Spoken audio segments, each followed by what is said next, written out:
बोलिए भगवान भोलेनाथ की जय। जय गणेश गिरिजा सुमन गणनायक महाराज, दास आपकी हो सदा पूर्ण की जय काज।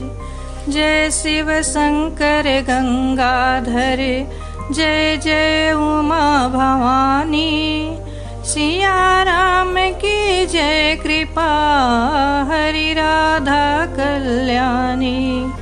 जय लक्ष्मी जय सरस्वती, जय जय गुरु दयाल, देवी विप्र गौ संत जय भारत देश विशाल। नमन करूं गुरुजनों को, चरण धरूं मैं शीश, मोघर सुख संपत्ति भरो देकर शुभ आशीष। बोलिए भगवान भोलेनाथ की जय। मैं आज शिवगढ़ नंदीश्वर की कथा सुनाने जा रही हूँ। आप लोग कृपया ध्यानपूर्वक सुनिएगा।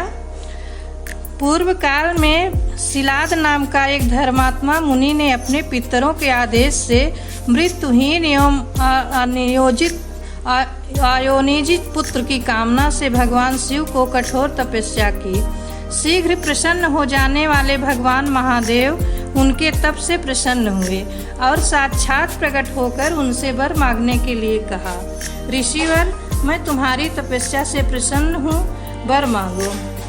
शिलाद मुनि बोले, भगवान, यदि आप मेरी तपस्या से प्रसन्न हैं तो यह वर दीजिए कि मुझे आपके समान ही मृत्युहीन अयोनिज पुत्र प्राप्त हो। भगवान शिव ने कहा, हे तपोधन विप्र, हालांकि मैं जगत का पिता हूँ तो भी मैं तुम्हारी तपस्या से प्रसन्न होकर कहता हूँ कि मैं तुम्हारे अयोनिज पुत्र के रूप में अवतार लूँगा और उस अवतार में मेरा नाम नंदी होगा। ऐसा कहकर भगवान शिव अंतर्ध्यान हो गए। कुछ समय बाद यज्ञ वेत्ताओं में श्रेष्ठ शिलाद मुनि यज्ञ करने के लिए यज्ञ क्षेत्र जोत रहे थे कि उसी समय उनके श्वेत बिंदु पसीने की बूंद से एक पुत्र उत्पन्न हुआ। वह बालक सूर्य के समान प्रभावशाली, त्रिनेत्र, जटा, मुकुटधारी, त्रिशूल आदि से युक्त तथा चतुर्भुज रुद्र के रूप में मुनि को दिखाई दिया। उसे देखते ही शिलाद मुनि को बड़ी प्रसन्नता हुई। वे बालक को अपनी कुटिया में ले गए, जहाँ जाकर बालक ने साधारण मनुष्य का रूप धारण कर लिया। मुनि बड़े ही प्यार से उसका पालन पोषण करने लगे। उन्होंने उसके जात कर्म आदि करवा कर उसका नाम नंदी रखा। बालक 5 वर्ष की आयु तक सभी वेदों व शास्त्रों का ज्ञाता हो गया। 7वां वर्ष पूरा हुआ तो वहाँ 2 मुनि मिलने आए। उनमें से एक का नाम मित्र था, दूसरे का नाम वरुण। उन्होंने मुनि शिलाद को बताया कि आपके पुत्र की आयु मात्र 1 वर्ष शेष है। यह जानकर मुनि शिलाद चिंतित हो उठे। नंदी ने उन्हें ढाढ़स बंधाया। उसने आत्मविश्वास पूर्वक अपने पिता से कहा, पिताश्री, आप चिंतित ना हो, यमराज मेरा कुछ नहीं बिगाड़ पाएगा। शिव काल के भी काल हैं। मैं भगवान शिव की आराधना करूंगा और उसके प्रभाव से मृत्यु पर विजय पाऊंगा। ऐसा कहकर नंदी वन को चले गए और भगवान शिव की प्रसन्नता के लिए तपस्या की। उन्होंने 3 नेत्र, 10 भुजा व 5 मुख वाले भगवान सदाशिव का ध्यान लगाया तथा रुद्र मंत्र का जाप किया। उनकी तपस्या से प्रसन्न होकर भगवान शिव व माँ पार्वती प्रकट हुए। उन्होंने नंदी से कहा, शिलानंदन, तुमने बड़ा ही उत्तम तप किया है। मैं तुम्हारी इस तपस्या से परम संतुष्ट हूँ। तुम्हारे मन में जो अभिष्ट हो मांग लो।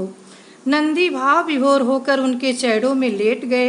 तब शिव ने उन्हें उठाया और बोले, वत्स, उन दोनों विप्रों को मैंने ही भेजा था। तुम्हें भला मृत्यु का भय कहाँ? तुम तो मेरे ही समान हो। तुम अजर अमर दुख रहित व अक्षय होकर मेरे गणनायक बनोगे। तुम में मेरे ही समान बल होगा। तुम सदा मेरे पास सर्वभाग में स्थित रहोगे। मेरी कृपा से जन्म, जरा और मृत्यु जैसे विकार हमारे शरीर का स्पर्श भी न कर पाएंगे। ऐसा कहकर दयालु भगवान शिव ने अपने गले की कमल माला उतार कर नंदी के गले में डाल दी। उस माला के पड़ते ही नंदी 3 नेत्रों व 10 भुजाओं वाले हो गए। फिर भगवान शिव ने अपने गणाध्यक्ष के पद पर उनका अभिषेक किया। नंदी शिवों में सर्वश्रेष्ठ हो गए।